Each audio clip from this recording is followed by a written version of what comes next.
y'all, I'm Rachel Dolphy. I am the assistant food editor here at the Feedfeed, and today we are going to bake butternut squash not once, but twice. So we have butternut squash, we have Italian flat leaf parsley, we've got a lemon, clove of garlic, we have Za'atar as well, and then for garnish, pomegranate and little tahini. Okay, so first things first, gonna cut the squash in half. Just be careful when you're doing this. It can be a little bit, scary, but it's not too bad. We'll make it easy for you. So first thing you're gonna do is stick the knife halfway down the squash and just give it a good wrench. So you can see squash cut in half, and how I sort of developed this recipe was a little bit of laziness, shall we say. So I didn't want to throw the squash seeds away. Normally, when you roast a squash, you take all the seeds out, you just pitch them. I figured, why don't we just roast them with the squash, and then it'll be twice as tasty. You get this nice nutty flavor when you roast the seeds, and it just makes the squash taste kind of more like a squash, if that makes sense. So we're gonna put these on the tray. And then we're just gonna take the seeds out. This one doesn't have too many, that's okay. Honestly, it's just gonna be for part of the topping, which is going to be a Gremolata, which I will get into later. But we're just gonna take all the seeds out. We're just gonna pile them next to the squash. Best tools in the kitchen are your hands. That's okay if you have some little squash business over here. It's pretty easy, you just kind of pull it off and separate it. But just take the time to kind of take it off because it will burn in the oven if you don't. And no one likes burnt pieces. And you can use any squash you want. If you don't have butternut squash, like say your store's out, go for acorn. You could do, Sahara's favorite, which is kabocha squash. Next, we're gonna do a little bit of oil drizzle on there. Just kind of help it brown up, get nice and luscious and delicious. And then seeds. Sound effects are also necessary when cooking, I found. All right. And then we're gonna season with tons of salt, get some good flavor in there when it's roasting. Perfect. And then to the seeds. We're gonna pop this in the oven for about half an hour. We're gonna get the seeds all nice and nutty and roasted and toasted. We'll pull it out of the oven, take the seeds out, and then we'll go from there. About to put this squish in the oven. Squish, squish it up. Our seeds are nice and roasted and toasted. So what we're gonna do is take them off of the sheet tray, put them in a little bowl so we can save them for later for a Gremolata, which is gonna go over top of the squash, give it a nice punchy kick. The nice thing about these is they kind of taste like potato chips. I know that sounds crazy, but they're super crunchy and they've got nice salt on them, roasted in the oven with tons of oil. It's just a win-win. I can't possibly think what I would want more. Well, potato chips next to it maybe, but. So, next step, we are going to scoop out all of this delicious roasted butternut goodness in here and put it in a stand mixer bowl. So you can totally put this in like a regular glass bowl and use a whisk or a fork to mash it up. Again, I'm being a little lazy, so we're gonna put it in a little stand mixer, give it a buzz, call it a day, y'all. What you want to do is make sure that you keep the outer skin of the butternut squash intact. Eventually, when it's done mixing, we'll take all that deliciousness and we'll put it right back in the squash to pop back in the oven to broil. So you just want to trim around the edges a little bit. Just kind of go down and around. Boom, boom, boom. So I grew up in a town called Carborough, North Carolina. Shout out if you know where that is, let me know. There's a big vegan and vegetarian population there. So a lot of my friends would come over for dinner, and I always just hated it because I felt like all I had to offer was sides. Nobody wants to come to a dinner party and eat sides. I mean, I love sides, don't get me wrong. But I wanted to have something that I could give them that was like, this is the main dish. This is hearty, beautiful, rustic. It's absolutely gorgeous, and I feel like this is kind of the perfect thing for that. Plus it's winter, squash, everybody loves that, So just transfer this right into there. And now we're gonna blend it. Just gives it a nice air, kind of whips it a little bit. And so into this, we're going to add the remainder of our olive oil, about 2 tablespoons. And then we're also going to add 2 teaspoons of that amazingly lemony vegetal Za'atar. Good amount of salt, why not? And pepper. Wham bam, thank you ma'am, we are ready. Whee! Okay, this is all done.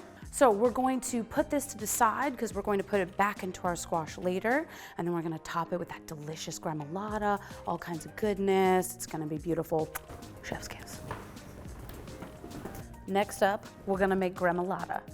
So first thing I'm going to do is I'm going to roughly chop the garlic. So I'm going to just pop it out of its skin real quick, give it a nice wha-pow.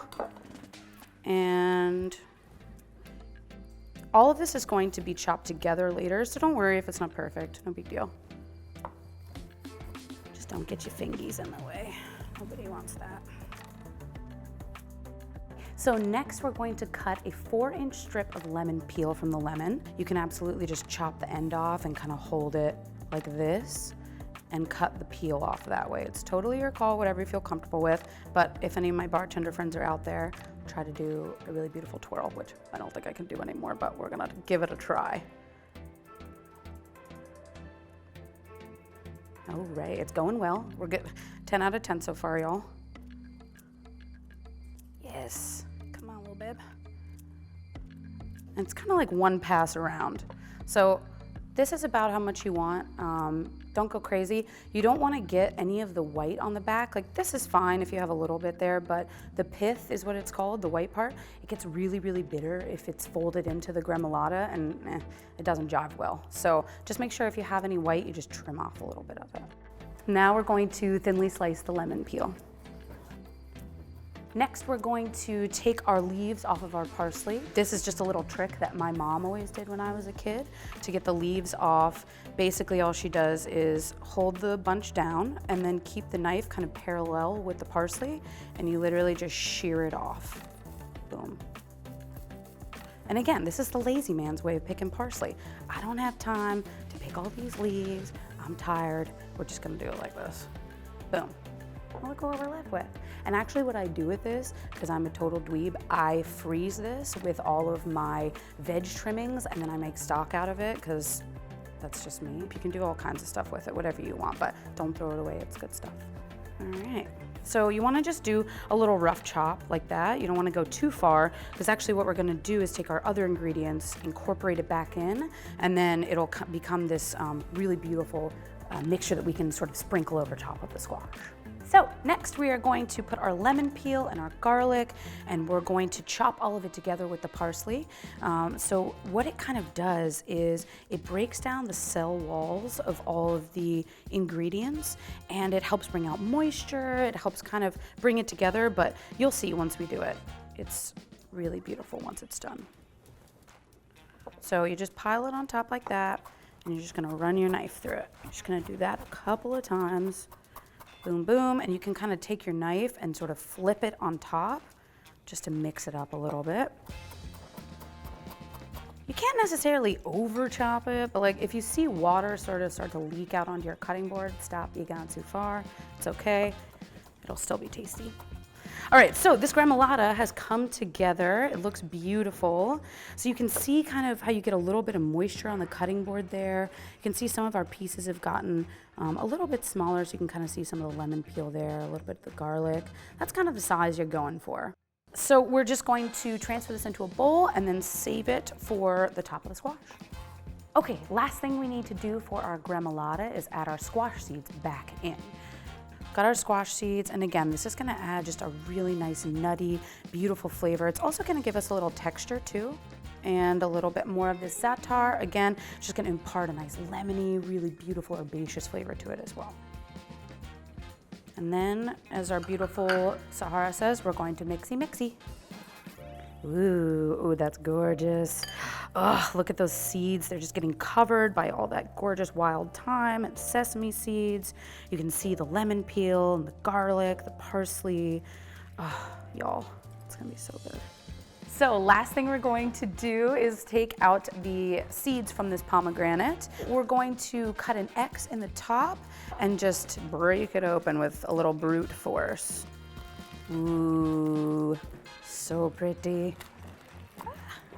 We are going to put the pomegranate into a bowl of water and take it apart because it helps these little white pieces float and the seeds themselves sink to the bottom. So I had no idea how to do that. I'd just been whacking it with a spoon and that wasn't really working. So this is a good tip.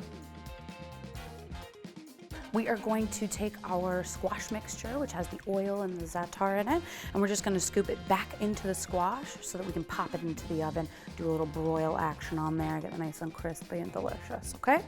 So these babies are just going to go back onto the sheet tray.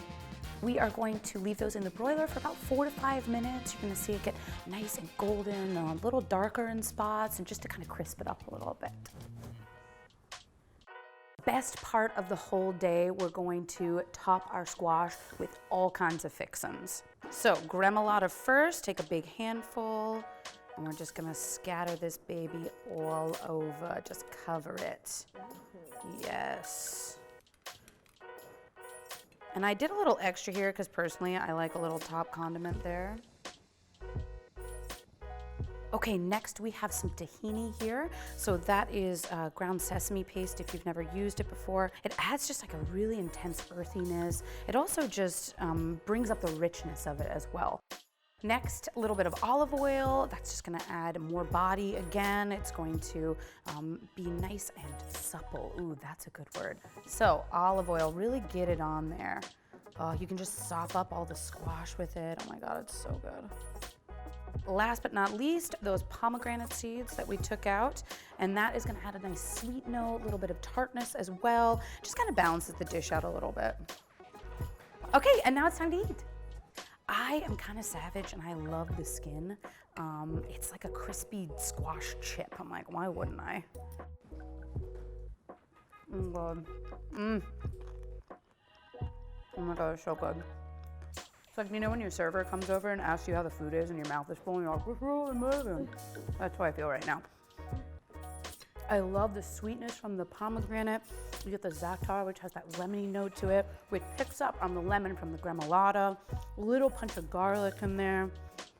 It is so beautiful. I think it's gonna be the perfect weeknight meal for you and your family, or like I said, if people are coming over, all of a sudden they're vegan, wham bam, you're good to go. Big thanks to GE for outfitting Feedfeed Brooklyn with their GE Profile Smart Appliances. If you'd like to get this recipe, you can go to thefeedfeed.com and get it. And if you make it, let me know. I'll see you all next time. Bye.